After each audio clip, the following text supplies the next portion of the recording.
There's an old saying that shows up in a lot of cultures, usually in slightly different forms. Better the devil you know than the devil you don't.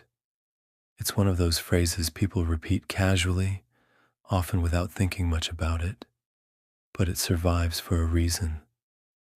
Familiar problems tend to feel safer than uncertain change, not because they're good or harmless or even tolerable in the long run, but because they're predictable.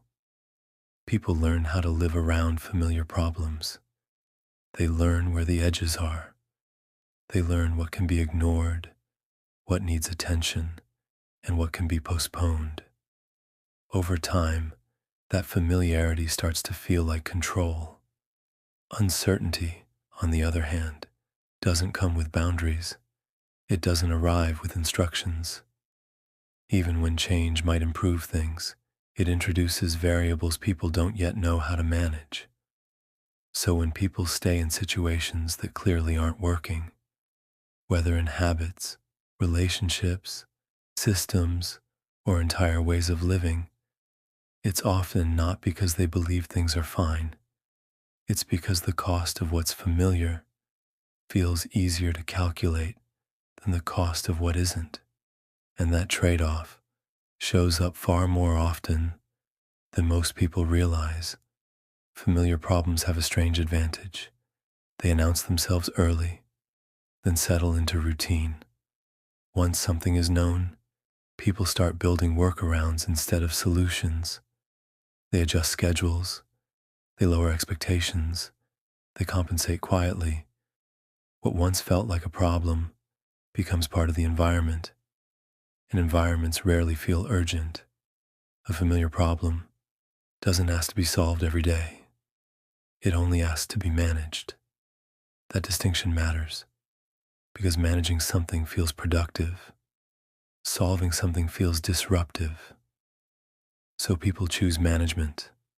They learn how much discomfort is tolerable. They learn how much effort is required to keep things from getting worse. They learn which days are harder and which days are easier. In that sense, familiar problems feel stable. Not safe, but stable. And stability has a calming effect, even when it's built on something fragile. Uncertain change works in the opposite direction. It doesn't come with known limits. It doesn't tell people how long it will last. It doesn't explain what it will cost before it begins. Even positive change carries risk. It asks people to let go of routines that currently function, even if poorly. It asks them to trade predictable discomfort for unpredictable.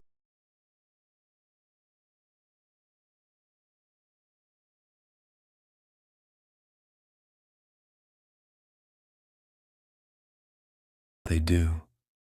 Familiar problems come with scripts. People know what to say. They know what to expect. They know which parts of themselves to show and which parts to hide. Uncertain change removes those scripts. It forces improvisation, and improvisation requires energy, attention, and emotional exposure, resources people often feel they don't have in surplus. So staying begins to feel like the safer option, not because it's better, but because it's already understood. There's also a quiet miscalculation people tend to make.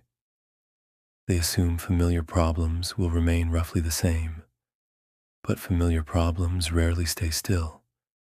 They grow slowly, they expand subtly, they take up more space over time. The danger is that the growth is incremental, so incremental that it doesn't register as change. People adapt again, and then again, and again. Each adjustment feels minor. Each compromise feels temporary, until the accumulation becomes obvious. At that point, people often describe the situation as having suddenly become unbearable. But sudden is rarely accurate. What usually happened is that the cost crossed a threshold people didn't notice approaching. This is one of the reasons familiar problems feel manageable for so long. They don't demand attention all at once. They ask for it in pieces. Uncertain change, by contrast, asks for attention up front. It requires a decision before outcomes are visible. It asks people to commit before results can be measured. That feels backward to most human instincts. People prefer to wait until things are undeniable. The problem is that by the time change feels unavoidable, the range of options has usually narrowed. Familiar problems quietly shape the future by limiting it. Another reason familiarity feels safer is identity. People don't just adapt their routines to problems, they adapt their sense of self. They become the person who handles this situation, the person who tolerates this environment, the person who manages despite the conditions. Over time, leaving doesn't just mean changing circumstances. It means changing who someone understands themselves to be. That kind of change is rarely acknowledged, but it's deeply influential. Uncertain change threatens continuity. It raises questions people haven't answered yet. Who am I without this struggle? What replaces the role I've been playing? What if the next version of things asks more of me than I expect? Familiar problems don't ask those questions. They let people stay recognizable to themselves. That stability is hard to give up. This pattern doesn't stop with individuals. Organizations do the same thing. Systems tolerate inefficiency because it's familiar. Institutions manage decline because reform feels unpredictable. Groups preserve structures that no longer work because the alternative hasn't been fully imagined. Familiar dysfunction becomes normalized. Uncertain improvement becomes risky. Over time, entire systems begin operating on the assumption that stability, even flawed stability, is preferable to disruption. And as long as things function, even poorly, momentum favors staying the same. The saying about the devil captures this dynamic well, not because it's cynical, but because it's observant. It doesn't claim the known devil is good. It only recognizes that the unknown one hasn't revealed its costs yet. Humans tend to choose what they can already account for.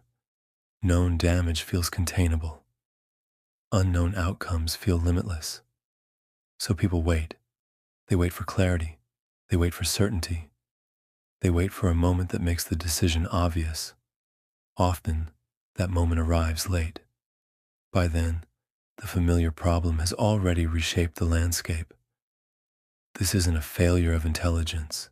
It's a feature of how humans weigh risk. Familiar pain feels negotiable. Uncertain change feels absolute. And when given that choice, people regularly choose what feels survivable today over what might be better tomorrow. That's why the phrase persists, not because it's wise advice, but because it describes something people keep doing.